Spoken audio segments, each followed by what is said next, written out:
Now, the COVID-19 crisis has shone a light on the value of financial advice, particularly given the questions raised by the early access to superannuation. But it may become harder for Australians to access advice as the financial advisors look to the exits. Joining us now to tell us what's causing this rush to the exits and what it means to clients is Mark Hoven from Advisor Ratings.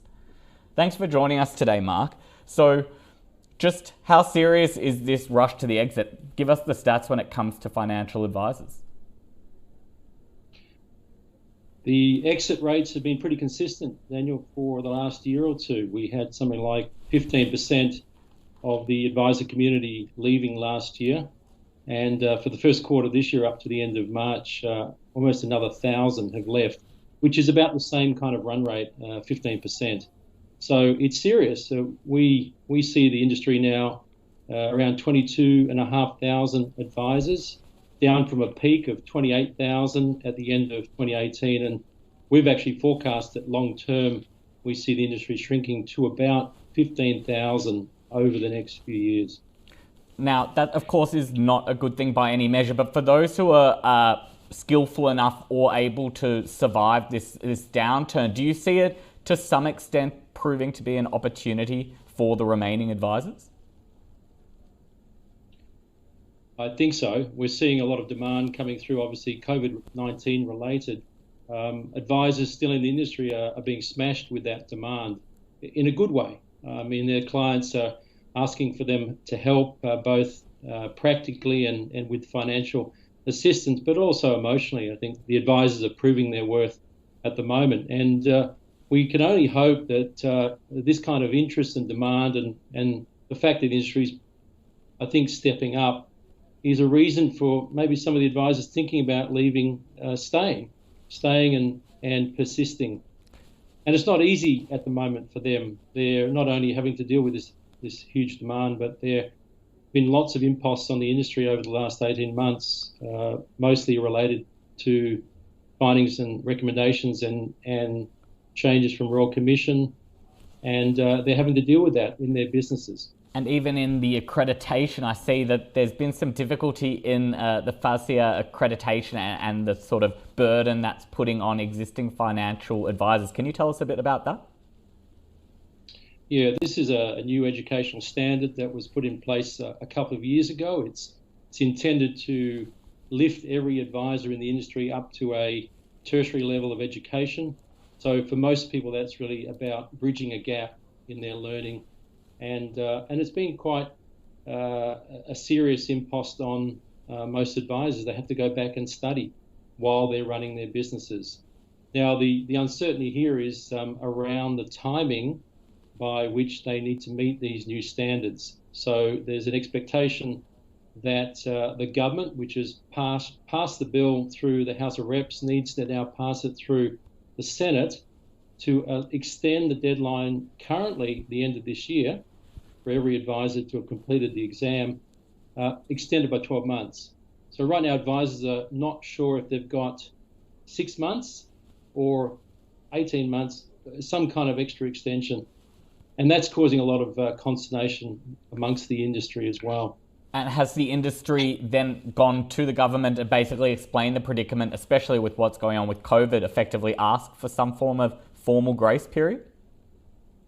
Yeah, well, I think they're looking, one, to get Senate to pass it if they sit shortly, to ensure it's a priority to be passed, which would give that extension to the end of next year. That would be a great outcome, or some kind of, as you say, extension beyond the end of this year. The capacity to get through every advisor in the remaining time, something like 8,000 advisors have sat the exam, 7,000 have passed. So we're talking about another 16,000 that need to get through exams before the end of the year if they don't extend it. No, that's very, very difficult to see how people are going to be able to logistically pull that off. But from a technical side, from the fact of the work from home era, very few of these advice meetings are taking place in person. What are the positives you can take out of the industry from what you've seen in the last few months? Well, I think the fact that advisors can now instantly respond to people, I think there are lots of phone calls, Zoom calls, Skype calls going on, and in some cases multiple conversations with with a client that may have only been a once a year meeting in the past. So I think the advisors responding quickly, learning about technology they may not have embraced before, and I'm talking more than using these online communication tools, but really recognizing the value of having their businesses connected up through the workflow to allow an advice service to be delivered. So obvious things like being able to do digital signatures are a big development. Been around for ages, but the industry hasn't really executed that. And then the other connected workflow through the various tools, systems and platforms that advisors are using. I think they're all going to come out of this with a far greater appreciation for the need to invest significantly into bringing themselves up to speed on the technology stacks they're using. But it's not just the fact that they'll have to bring themselves up to speed, it's really the benefits that it's providing them as well. It's the time that they save between meetings. Ultimately, if everyone can get their efficiency to a higher point, they're going to be able to serve more customers, and then potentially the industry will find a normalised level of about 15,000, as you said. Absolutely. We've got to work on productivity. You know, a lot of the investment in technology has been around improving productivity. Then the next wave of investment was around compliance. Now they need to improve both of those still.